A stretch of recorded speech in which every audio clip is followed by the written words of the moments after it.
এক্সট্রাঅকুলার মাসলের movement, এটা হলো প্রথম। এক্সট্রাঅকুলার মাসলের মুভমেন্ট আমরা দেখব। এই এক্সট্রাঅকুলার মাসল মুভমেন্ট অ্যাসেস করতে গিয়ে আমরা কিন্তু যেগুলা অতিরিক্ত পাবো, যেমন তখন কিন্তু আমি ডিপ্লোপিয়া পাবো, তারপরে স্কুইঞ্চ পেয়ে যাব মুভমেন্ট করতে গেলে, এটা আমার ফাইন্ডিং চলে আসবে। তাহলে ডিপ্লোপিয়া পাবো এবং স্কুইঞ্চ পেয়ে যাব ডিউরিং এক্সট্রাঅকুলার মাসল মুভমেন্ট। তাহলে এটা আমরা দেখবো, এক্সট্রাঅকুলার মাসল মুভমেন্ট দেখবো, আর কি লাইট রিফ্লেক্স দেখবো, অ্যাকোমোডেশন রিফ্লেক্স দেখবো। 3, 4, 6 এর মধ্যে। 3, 4, 6 বেসিক্যালি 3 এর মধ্যে, আমি সত্যিকার অর্থে 3 এর মধ্যে, কিন্তু পরীক্ষা হলে সাধারণত ইনস্ট্রাকশনটা থাকে এক্সামিন দ্য অকুলার পেনিয়াম না, অধিকাংশ ক্ষেত্রে পোস্ট গ্রাজুয়েট ক্ষেত্রে, অথবা থাকে যে হয়তো থার্ড নার্ভ পলসি থাকে, look at the patient do the element. মূলত ফোকাসটাকে থাকে থার্ড নার্ভ। পরীক্ষার হলে 4 এবং 6 ফোকাস থাকে না, 4, 6 থাকে, অতিরিক্ত ফাইন্ডিং থাকলে থাকতে পারে, কিন্তু মূল ফোকাসটা থাকে থার্ড নার্ভ। তার মানে থার্ড নার্ভের ডিটেল এক্সামিনেশনটা আমাদের লাগবে। তাহলে থার্ড নার্ভের ডিটেলের মধ্যে কি এক্সট্রাঅকুলার মাসল মুভমেন্ট, তারপরে লাইট রিফ্লেক্স, অ্যাকোমোডেশন রিফ্লেক্স, পিপলের সাইজ। আর প্রথমে হলো ইন্সপেকশন। ইন্সপেকশনের মধ্যে এই 3, 4, 6 করতে গেলে প্রথম পার্ট হচ্ছে ইন্সপেকশন, গ্রস ইন্সপেকশন, তারপর হচ্ছে ফার্দার এক্সামিনেশন। তাহলে ইন্সপেকশনের মধ্যে আমার 2টা জিনিস দেখতে হবে। 3, 4, 6 বললে ইন্সপেকশনের মধ্যে কয়েকটা জিনিস দেখতে হবে, বিশেষ করে 2টা জিনিস দেখতে হবে। একটা হচ্ছে অ্যানাইসোকোরিয়াস, অর্থাৎ পিপিল সাইজ অ্যাসিমেট্রি আছে কিনা, এটা তো সবার আগে দেখতে হবে। একটা পিপিল ছোট, একটা পিপিল বড়, এরকম থাকতে পারে, সেটা দেখতে হবে। আর আরেকটা হলো টসিস, দিস ইজ ভেরি ইম্পর্টেন্ট। টসিস সেটা পার্শিয়াল টসিস হতে পারে, ইনলেট্রাল হতে পারে, কমপ্লিট টসিস হতে পারে, ইনলেট্রাল হতে পারে, বাইলেট্রাল হতে পারে। তাহলে টসিস পেলে একদম টোটালি আইডিয়াটা ভিন্ন হয়ে যাবে, ডায়াগনোসিস ভিন্ন হয়ে যায়, ইভ্যালুয়েশন হয়ে যাবে। তাহলে 3, 4, 6 বললে এই 2টা জিনিস আমাকে দেখে নিতে হবে, পিপিল সাইজ অ্যাসিমেট্রি আছে কিনা অ্যানাইসোকোরিয়া, আরেকটা হচ্ছে টসিস আছে কিনা, এস্টিমেটিজমটাও দেখা যায়। অ্যাস্টিগমেটিস। আর পুলস থাকলে ওইটাও কি থাকবে? বুঝলেন? এস্টিমেটিজম থাকবে না, ওই যে জান প্রসিডিউর থাকে, দেখা যায় একটা ডিসকনজুগেট থাকে। অ্যাকচুয়ালি ডিসকনজুগেট,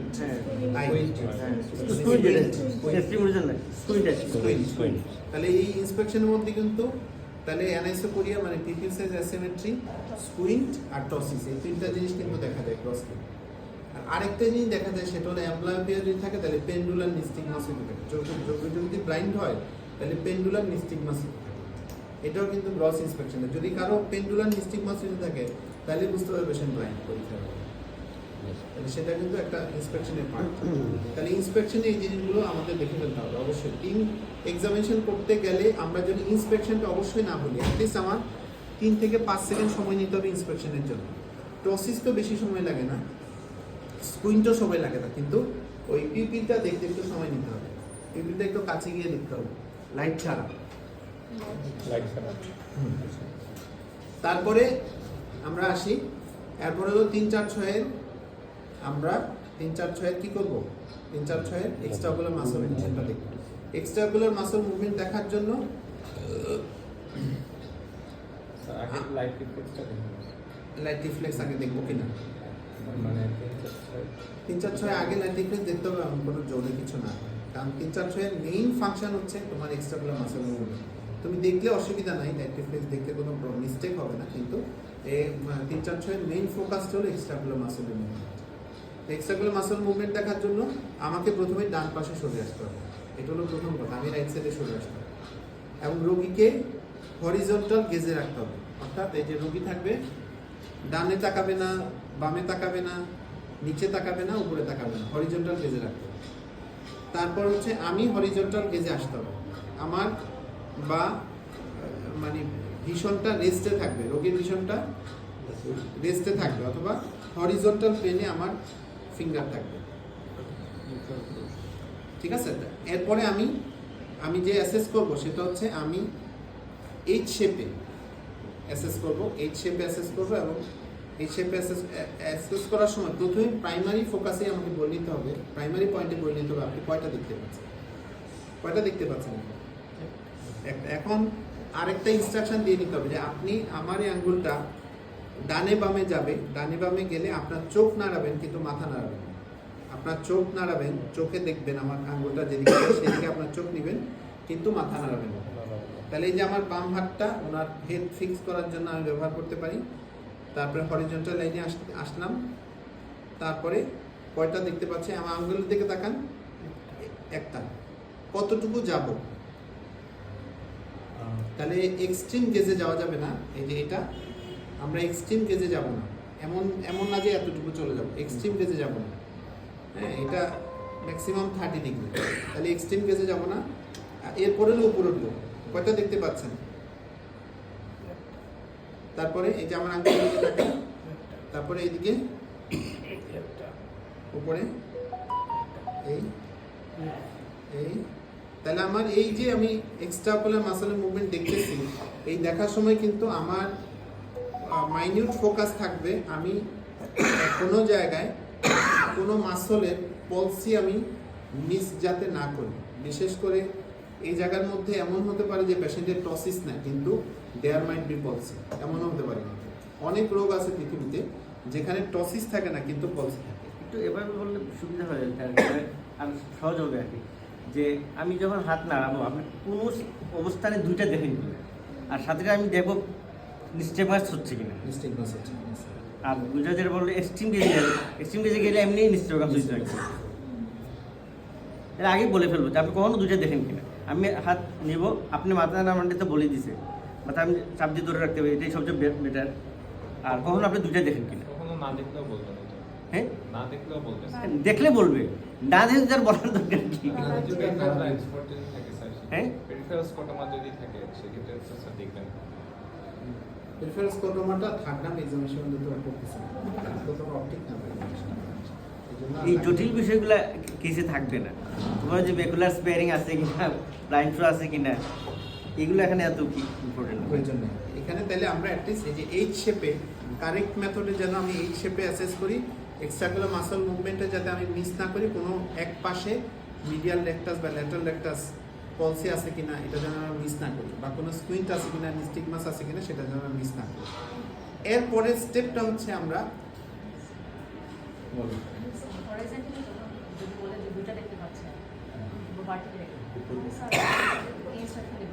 সেটা একটু শর্টে বলে দিই, কারণ আমরা যদি প্র্যাকটিক্যাল পেশেন্ট পাই তখন ডিসকাশন করলে এটা ফ্রুটফুল হবে বেশি, থিওরিটিক্যাল ডিসকাশন ফ্রুটফুল হয় কম। হ্যাঁ, ওইটা যেটা বইতে পেয়ে যাবে, ওইটা হরিজন্টাল না কি ভার্টিক্যাল কোনটা চলে যাবে, ওইটা কিছুই না, পাশাপাশি দুইটা ইমেজ থাকবে, তো একটা থাকবে পাতলা, একটা থাকবে গাঢ়।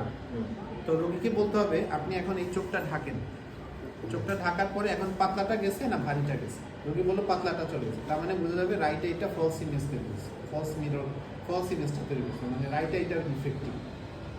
এটা হচ্ছে পরের স্টেপ। তবে এইটা হলো পরের স্টেপ, ডিপ্লোপিয়া অ্যাসেসমেন্টের জন্য কোন চোখটা ফলস ইমেজ তৈরি করছে, পরের নেক্সট স্টেপ। তবে এটা আমরা যদি কোনো পেশেন্ট পলসি পাই আমি তখন দেখাই দিব। তাহলে 3, 4, 6 এর মধ্যে এরপরে হলো নাইট রিফ্লেক্স আর অ্যাকোমোডেশন রিফ্লেক্স, যেটা অলরেডি আমি দেখাই ফেলছি। এরপরে আসি আমরা 3, 4, 6 শেষ, আমরা 5-এ একটু ডিটেল। যদি স্যার শুধু টসিস থাকে, মানে আমরা দেখলাম যে শুধু টসিস আছে, এটাই এক্সামিন করতে দিচ্ছি, অবভিয়াসলি মনে হচ্ছে না যে থার্ড নাম, সেক্ষেত্রে এক্সামিনেশন কী কী করবো? এইটা ভেরি গুড, এটা হলো খুবই গুরুত্বপূর্ণ। এটা কেস ওরিয়েন্টেড ডিসকাশন হলে তখন এটা, যেমন কি এটা একবার তো আমি বলছি যে পরীক্ষা হলে যদি শুধু টসিস থাকে, বললো যে look at the patient, do the relevant, তাইলে আমি কী কী করবো, এটা কিন্তু একদম সেট করা ক্লিনিক্যাল এক্সামিনেশন। টসিস থাকা মানে আমার দুইটা জায়গায় প্রবলেম, একটা হলো হয় মুলার্স মাসলের প্রবলেম, সেটা পার্শিয়াল টসিস হবে, আর যদি ফুল টসিস হয় তাহলে বুঝতে হবে অবশ্যই আমার লিবেডো পালপেবরাস সুপিরিয়রিস, তার মানে থার্ড নার্ভ পলসি। থার্ড নার্ভ পলসি ছাড়া ফুল টসিস হওয়ার কোনো সম্ভাবনা নেই। ফুল টসিস হলে হয় থার্ড নার্ভ পলসি, আর না হলে মায়োপ্যাথি, আর না হলে নিউরোমাসকুলার জাংশন ডিজিজ। তাইলে আমার এক পাশ হলে সবগুলোই হতে পারে, সবই পসিবল। তাইলে আমি দেখলাম যে এই পেশেন্টের পরীক্ষার হলে যে পেশেন্ট থাকবে, যদি এক চোখ থাকে আমাকে ধরে নিতে হবে এটা থার্ড নার্ভ পলসি। এক চোখ পড়া আছে, আরেক চোখ ওঠানো আছে, তাহলে আমার ধরে নিতে হবে এটা থার্ড নার্ভ পলসি। আর 2 চোখ পড়া থাকে তাহলে তো আমি বুঝলাম সবই। তাহলে এক চোখ যদি পড়া থাকে, আমার আগে থেকে মানসিক প্রস্তুতি রাখতে হবে যে probably or most likely I am dealing with third nerve পলসি। তখন আমার ফোকাসটা থাকবে থার্ড নার্ভের দিকে। তখন আমি কী কী এক্সামিনেশন করবো, ক্রেনিয়াল নার্ভ কী কী এক্সামিনেশন করবো, ক্রেনিয়াল নার্ভের মধ্যে কাছাকাছি 3-এর কাছাকাছি যে ক্রেনিয়াল নার্ভগুলো সেগুলো করে ফেলতে হবে, 3, 4, 6 একসাথে করে ফেলতে হবে। 3, 4, 6 এর পরে দেখতে হবে লং ট্র্যাক্ট আছে কিনা, কারণ 3, 4, 6 এর সাথে লং ট্র্যাক্ট থাকলে একরকম ওয়েবার সিনড্রোম, আর লং ট্র্যাক্ট না থাকলে একরকম মনোনিউরোপ্যাথি। আর এরপরে স্টেপটা হচ্ছে ফান্ডোস্কোপ। 3, 4, 6 আছে, ফান্ডোস্কোপে প্যাবলিডাস মিক্স হবে, তাহলে আর ফান্ডোস্কোপ নর্মাল ইক্সন না স্ট্রোক, তাহলে 3, 4, 6 লং ট্র্যাক ফান্ডোস্কোপ, 3, 4, 6 লং ট্র্যাক ফান্ডোস্কোপ, এটা হচ্ছে সিকোয়েন্স। 3, 4, 6 long track ফান্ডোস্কোপ। এছাড়া বাকি সবই করা যায়, কিন্তু এটা হচ্ছে সবার আগে করতে হবে, এতটুকু মিনিমাম টু বি এক্সামিনড। একটা ফুল টসিস পেলে বা একটা কমপ্লিট টসিস পেলে 3, 4, 6 long track fundoscope, this is must to be examined. Long ট্র্যাকের মধ্যে লং ট্র্যাকে কিছুই না, পরীক্ষার হলে এত সময় পাওয়া যাবে না। লং ট্র্যাকে জাস্ট প্লান্টার রেসপন্স অথবা একটু জার্ক দেখা, যদি শুয়ে থাকে তাহলে জার্ক প্লান্টার রেসপন্স, একটু মাসল পাওয়ার অ্যাসেসমেন্ট, বা অ্যাটলিস্ট এত সময়ও পাওয়া যায় না, জাস্ট জার্ক এবং মাসল প্লান্টার রেসপন্স, এটাও সময় না পেলে জাস্ট প্লান্টার রেসপন্স। কারণ শর্ট কেসে এত ডিটেল করা যায়। স্যার মানে পাইলাম না, সাপোজ ফুল টসিস পাইলাম না, পার্শিয়াল টসিস পাইলাম, সেক্ষেত্রে কি? পার্শিয়াল টসিস হয় তাইলে আমাকে দেখতে হবে হর্নার্স কিনা, সেটা আমাকে দেখতে হবে। পার্শিয়াল টসিস হলে হর্নার্স একটা পসিবিলিটি। পার্শিয়াল টসিস মায়োসিনিয়া তো হতে পারে, ইভেন মায়োপ্যাথি তো হতে পারে। তাইলে যদি পিপিলটা পার্শিয়াল টসিস পেলে আমার 1 নাম্বার কাজ হলো পিপিলটা দেখে ফেলবো। পিপিল দেখে ফেললাম, মায়োসিস আছে, তাইলে তো আমার চিন্তা শেষ, আমার এখানে কনক্লুশন, হর্নার্স হয়ে গেল। আর যদি পিপিল নর্মাল রিয়েক্টিং হয় সেক্ষেত্রে আমার দেখতে হবে তার আছে কিনা, অপথলমোপ্লেজিয়া আছে। তাহলে অপথলমোপ্লেজিয়া যদি থাকে তাইলে পার্শিয়াল টসিস হলে মায়োসিনিয়া ইজ এ পসিবিলিটি। বা অন্য চোখেও যদি মাইনর ফেন্ডিং থাকে, বয়স কম থাকে, আমার চিন্তা মায়োপ্যাথি, মায়োসিনিয়া গ্রেভিস থাকতে হবে। অথবা এমন হতে পারে থার্ড নার্ভ পলসি রিকভারি ফেজ, এমন হতে পারে না ডায়াবেটিক মনোনিউরোপ্যাথি রিকভারি ফেজ, সেটাও কিন্তু একটা people sparing third nerve পলসি recovery phase, তখনও হতে পারে। তাহলে 3, 4, 6 কিন্তু এতটুকুই আমার এক্সামিনেশন। সবার কাছে ক্লিয়ার কিনা? নিস্টিগমাস পেলে কিছুই না, নিস্টিগমাসের ভেতরে যেমন আমার আইডেন্টিফাই করতে হয় যে এটা হরিজন্টাল নিস্টিগমাস কিনা, বাই ডাইরেকশনাল কিনা। বাই ডাইরেকশন মানে দুই পাশেই নড়ে কিনা, এবং ফার্স্ট ফেজ কোন দিকে সেটা আইডেন্টিফাই করা লাগে। ফার্স্ট ফেজটা মূলত প্যাথোলজির দিকে in case of cerebellar lesion, আর প্যাথোলজি উল্টা দিকে in case of vestibular lesion. তাহলে একটা হচ্ছে হরিজন্টাল কিনা, বাই ডাইরেকশনাল কিনা, এবং ফার্স্ট ফেজটা কোন দিকে সেটা আইডেন্টিফাই করা লাগে। আর একটা হলো ভার্টিক্যাল কিনা, ভার্টিক্যাল হলে চিন্তা করতে হয় মিড ব্রেন লিশন। তাহলে ভার্টিক্যাল কিনা, হরিজন্টাল কিনা, এটা একটা আইডেন্টিফাই করা লাগে। পেন্ডুলার কিনা, এটা দেখা লাগে, মানে নিস্টিগমাসের কোয়ালিটি দেখা লাগে। তাহলে হরিজন্টাল কিনা নাকি ভার্টিক্যাল নাকি পেন্ডুলার, এগুলো অ্যাসেস করা লাগে। পেন্ডুলারটা হয় অ্যাম্বলিওপিয়া, মানে ব্লাইন্ড, যেটা ব্লাইন্ড। এরপরে আসি আমরা 5 নাম্বার। বুঝি কিনা ফার্স্ট পেজ কিভাবে আইডেন্টিফাই করব? ফার্স্ট পেজ ফার্স্ট এটা হচ্ছে ডেবিট। যখন স্যার আমরা টেস্ট করবো স্যার, মানে একটা হচ্ছে স্লো ফেজ, ওইদিকে স্যার মানে ফার্স্ট ফেজটাই তো স্যার নিস্টিগমাসের ডিরেকশন, মানে যে পাশটা উইক স্যার ওই পাশে যাবে, পরে কারেক্টিভ যে মুভমেন্ট হবে, আইয়ের মুভমেন্টটা কারেকশন, যেটা স্লো ফেজের পরে কারেকশন যেটা হয় সেটা হচ্ছে ফার্স্ট ফেজ। একটু আরেকটু ক্লিয়ার করে বলুন। কোনটার মধ্যে একটা দ্রুত চলে যাচ্ছে, ওই যেভাবে আমরা কি দেখি পোর্টাল হাইপারটেনশন বা সার্কুলার অবস্ট্রাকশন আছে কিনা, যেটা দ্রুত যাচ্ছে ওইটা কি স্যার কারেকশন নাই স্যার? কারেকশন কি এটা? এরপরে আমরা 5 নাম্বার ক্রেনিয়াল নার্ভ দেখি। 5 নাম্বার ক্রেনিয়াল নার্ভটা